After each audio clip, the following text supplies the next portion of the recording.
اس کی ہمدردی کی وجہ سمجھ بھی آنے لگی۔ وہ بھی وہیں سے ڈسی گئی تھی جہاں سے ماں بانوں پر حملہ کیا گیا تھا۔ نی کڑیوں، باتوں میں لگ کر کام چوری نہ دکھاؤ، جلدی کرو ورنہ ابھی ایک ایسا ہاتھ لگاؤں گی نا کہ پرنانی یاد آ جائے گی۔ ماں بانوں اور رانی کی مستقل سرگوشیاں یقیناً نگران عورت کی برداشت سے باہر ہو چلی تھی، چنانچہ وہ ان کے سر پر کھڑی ہو کر زور زور سے چلانے لگی۔ ماں بانوں اور رانی گھبرا کر جلدی جلدی چاولوں میں ہاتھ چلانے لگی۔ شہریار اپنے سامنے موجود درخواستوں میں سے ابھی جس درخواست کو پڑھ رہا تھا وہ کسی ماسٹر آفتاب احمد نے لکھی تھی۔ درخواست گزار کا تعلق پیر آباد سے تھا۔ اس نے گورنمنٹ سے استدعا کی تھی کہ پیر آباد میں قائم واحد پرائمری اسکول جو کہ فقط ایک کمرے پر مشتمل ہے، اس کی عمارت میں کم از کم ایک کمرے کا اضافہ مزید کر دیا جائے تاکہ طالب علم کچھ زیادہ سہولت سے تعلیم حاصل کر سکے۔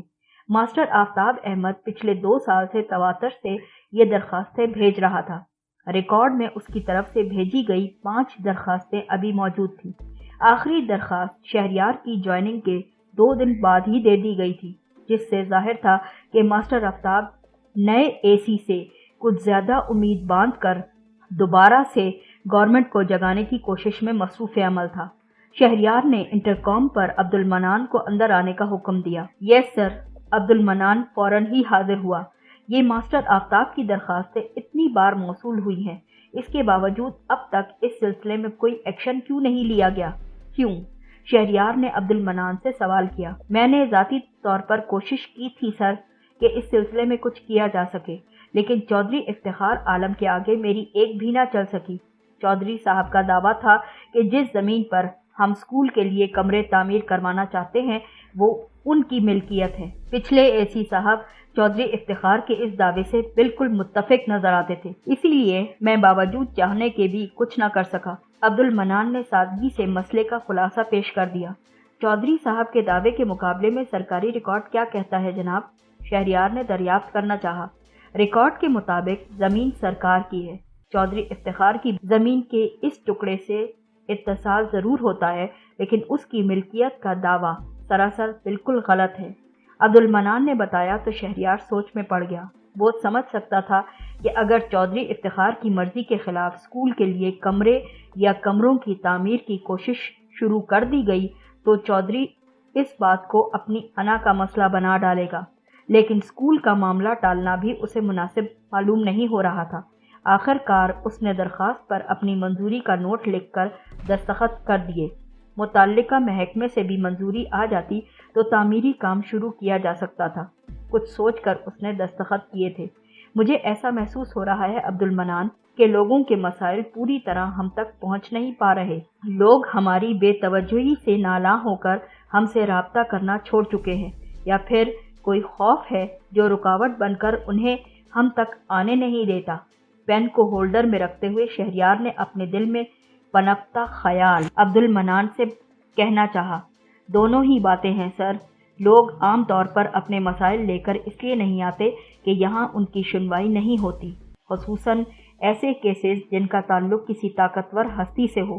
اسی لیے سامنے نہیں لائے جاتے کہ سنی تو طاقتور ہی کی جائے گی نا، الٹا شکایت کرنے کے جرم میں غریب بیچارہ عطاب کا شکار ہو جائے گا، اسی لیے وہ چپ ہوتے ہیں۔ عبد المنان نے شہریار کے خیال کی تصدیق کر دی۔ تمہارا کیا خیال ہے؟ اس مسئلے کے حل کے لیے ہمیں کیا کرنا چاہیے؟ شہریار اور عبد المنان میں باہمی اعتماد کی کچھ زیادہ ہی فضا قائم ہو چکی تھی، اسی لیے شہریار اس سے مشورہ کرنے میں کوئی حرج محسوس نہیں کرتا تھا۔ اس سلسلے میں کھلی کچہری کا طریقہ کامیاب ہو سکتا ہے سر۔ آپ محض تحریری درخواستیں وصول کرنے کے بجائے ہفتے میں ایک دن ایسا مقرر کر ڈالیں جب ضرورت مند براہ راست آپ سے ملاقات کر کے اپنا مسئلہ بیان کر سکیں۔ اس طرح لوگوں کی جھجک کچھ ختم ہو جائے گی اور ان کا آپ پر کچھ زیادہ ہی اعتماد قائم ہو جائے گا۔ عبد المنان نے تجویز پیش کی جو شہریار کو کچھ زیادہ ہی پسند آئی۔ ویری گڈ، بہت اچھا آئیڈیا ہے، بہت اچھی تجویز دی تم نے مجھے۔ اس نے عبد المنان کو سراہا اور پھر بولا، میرا خیال ہے یہاں ملاقاتیں کرنے کے علاوہ لوگوں سے ان کے علاقے میں جا کر بھی مل لیتے ہیں۔ ہفتے میں کسی بھی دن اچانک کسی علاقے میں جا نکلیں گے اور وہاں کیمپ لگا کر مساجد وغیرہ سے اعلان کروا دیں گے کہ آپ کے ضلع کا AC آپ کے مسائل سننے اور حل کرنے کے لیے خود آپ کی خدمت میں حاضر ہے۔ آپ کے مسائل سننے اور حل کرنے کے لیے خود آپ کی خدمت میں حاضر ہے۔ اس طرح میرے اور لوگوں کے درمیان جو دوری ہے وہ بھی ختم ہو جائے گی اور میں علاقے کی صحیح صورتحال کا جائزہ بھی لے سکوں گا۔ یہ تو بہت ہی اچھی بات کی سر آپ نے۔ عبد المنان، جسے اب تک شہریار جیسا کوئی AC میسر نہیں آیا تھا، شہریار کی بات سن کر فوراً ہی خوش ہو گیا۔ یہ پروگرام تو چلو فائنل ہوا، اب ایک اور کام کرو۔ ماسٹر آفتاب کو کسی سے پیغام بھجواؤ کہ وہ یہاں آ کر مجھ سے خود ملاقات کریں۔ اس کی درخواست یوں تو میں نے منظور کر لی ہے، لیکن آگے بھیجنے سے پہلے صورتحال کو مزید اچھی طرح سے سمجھنا چاہتا ہوں۔ اس کے لیے ماسٹر آفتاب سے ملاقات بہت ضروری ہے۔ اوکے سر، میں آج ہی یہ کام کرواتا ہوں۔ عبد المنان شہریار کا حکم سن کر مستعدی سے بولا۔ کئی سال کی ملازمت میں پہلی بار یہ موقع آیا تھا کہ اسے لگ رہا تھا کہ وہ سچ مچ کوئی کام کر رہا ہے، ورنہ اب سے پہلے تو صرف ڈیوٹی بھگتاتا نظر آتا تھا۔ شہریار خود بھی خوش تھا کہ اسے ایک مستعد اور روشن ضمیر PA کا ساتھ ملا جو اس کے کاموں میں حقیقی معاون ثابت ہو رہا تھا۔ اس باری میں نے بھی وڈے شاہ جی کی درگاہ پر نظر چڑھانی ہے۔ رات کا کھانا کھاتے ہوئے نورا نے غیاث کو اطلاع دی۔ وہ کس لیے جناب؟ غیاث نے تیوری چڑھا کر پوچھا۔ لو جی، اور پوچھو۔ پوچھتے ہو کس لیے؟ کیوں تمہیں خبر نہیں کہ کتنی مشکلیں پڑی ہیں سر پر؟ زہرا کا بیاہ بھی کرنا ہے اور پاس کوئی دھیلا نہیں۔ ادھر اس نگار کو بیاہ کر بھی چین نہیں، 2 برس ہونے کو آئے بیاہ دیا، ابھی تک گود سونی پڑی ہے اس بیچاری کی۔ ممتاز نے تانے مار مار کر اس کی جان آدھی کر رکھی ہے۔ وہ انور بھی ماں کی زبان بولتا ہے نا، اسی لیے اس کو باتیں سناتا ہے۔ صاف دھمکی دے چکا ہے نگار کو کہ اگر 1 برس اور اس کے بچہ نہ ہوا تو اسے فارغ کر کے دوسرا بیاہ کر لے گا۔ اب اتنے ترلے کر کے اپنی جان پر ہزاروں کا قرض چڑھا کر اس لیے تو دھی نہیں بیاہی تھی نا کہ اگلے سال اسے دوبارہ اپنے گھر میں بٹھا لے۔ دھی کا گھر بسائے رکھنے کے لیے کچھ تو ہاتھ پیر مارنے ہوں گے نا۔ میری مت میں تو یہی سمجھ آتا ہے کہ وڈے شاہ جی کی درگاہ پر جا کر جھولی پھیلا لوں، شاید ان کی برکات سے ہی یہ مصیبت ٹل جائے۔ پر تیرے پاس چڑھانے کو ہے کیا؟ وہاں تو لوگ بڑے بڑے چڑھاوے چڑھاتے ہیں۔ نورا کی بتائی ساری تفصیل سننے کے بعد غیاث نے تشویش سے پوچھا۔ سوچتی ہوں اپنا یہ چھلا چڑھا دوں۔ شاہ جی کی دعا سے زہرا کے بیاہ کا بندوبست ہو گیا اور نگار کی گود بھر گئی تو سمجھو اس چھلے کی قیمت وصول ہو جائے گی۔ نورا نے اپنی انگلی میں موجود سونے کے حلقے سے چھلے کی طرف اشارہ کر کے کہا، چل کر کے دیکھ لے یہ تدبیر بھی تو۔ بڑے لوگوں کی جھولیاں بھری ہیں شاہ جی کی برکت سے، شاید ہم پر بھی کوئی عنایت یا کرم ہو جائے۔ غیاث نے گویا نورا کے فیصلے کی توثیق کر دی۔ پر مشکل یہ ہے کہ میں عرس کے روز درگاہ پر منت ماننے جاؤں گی کیسے؟ اس روز تو حویلی میں اتنا کام ہوتا ہے کہ میں قدم بھی باہر نہیں نکال سکوں گی، اور منت میں نے عرس والے دن ہی ماننی ہے۔ کہتے ہیں اس روز جو منت مانو گے وہ ضرور پوری ہوتی ہے۔ نورا پوری طرح اپنی ضعیف الاعتقادی کے جال میں پھنسی پڑی تھی۔ یہ تو ہے، خیر تو نے کیا حل سوچا اس بات کا؟ غیاث پوری سنجیدگی سے نورا کی پریشانی میں شریک تشویش کا شکار تھا۔ میرے دماغ میں یہی ترکیب آئی ہے کہ میری جگہ تو جا کر نظر چڑھا دے اور منت مان لے۔ کام تو اس روز تجھے بھی 10 ہوں گے، پر تو پھر بھی بیچ میں سے موقع نکال کر نکل سکتا ہے۔ نورا نے کچھ حل بتایا۔ ٹھیک ہے، پھر میں ہی کر لوں گا یہ کام۔ غیاث محمد نے آمادگی ظاہر کرنا چاہی۔ کیا ہو گیا ہے آپ لوگوں کو؟ کیسے کچے عقیدے کی باتیں کرتے ہیں آپ لوگ؟ یہ مزاروں پر نظر وزر چڑھانا سب بیکار باتیں ہیں۔ جو کچھ مانگنا ہے صرف اللہ سے مانگیں، وہ ہی دینے والا ہے، وہی تمام مرادیں پوری کرنے والا ہے۔ ماہبانو جو بہت دیر سے خاموشی سے ساری گفتگو سن رہی تھی، آخر اس نے دونوں ماں باپ کو ٹوک دیا۔ توبہ کر لڑکی، توبہ کر، یہ بزرگوں کے لیے ایسی باتیں منہ سے مت نکالا کر، بڑی برکت ہوتی ہے ان کے کاموں میں۔ نورا جو اس کام کو بہت اعتقاد سے کرنے کے لیے بیٹھی تھی، اس نے فوراً ماہبانوں کو ٹوکا۔ مان لیا کہ بزرگوں کی برکت ہوتی ہے، لیکن یہ حویلی والوں کے پرکھوں سے تو کوئی فیض حاصل نہیں ہو سکتا ہم لوگوں کو۔ جیسے ظالم اور مغرور لوگ یہ ہیں نا، ویسے ہی ان کے بزرگ بھی ہوں گے۔ جو لوگ جیتے جی اپنی ذات سے کسی کو فائدہ نہیں پہنچا سکتے، وہ مرنے کے بعد خاک کسی کے کام آئیں گے۔ کیا ہو گیا ہے آپ لوگوں کو؟ ماہبانوں نے اعتراض کیا۔ بند کر اپنی یہ فضول بک بک، تیری تعلیم نے تجھے یہ الٹے سبق پڑھائے ہیں نا، پر ہم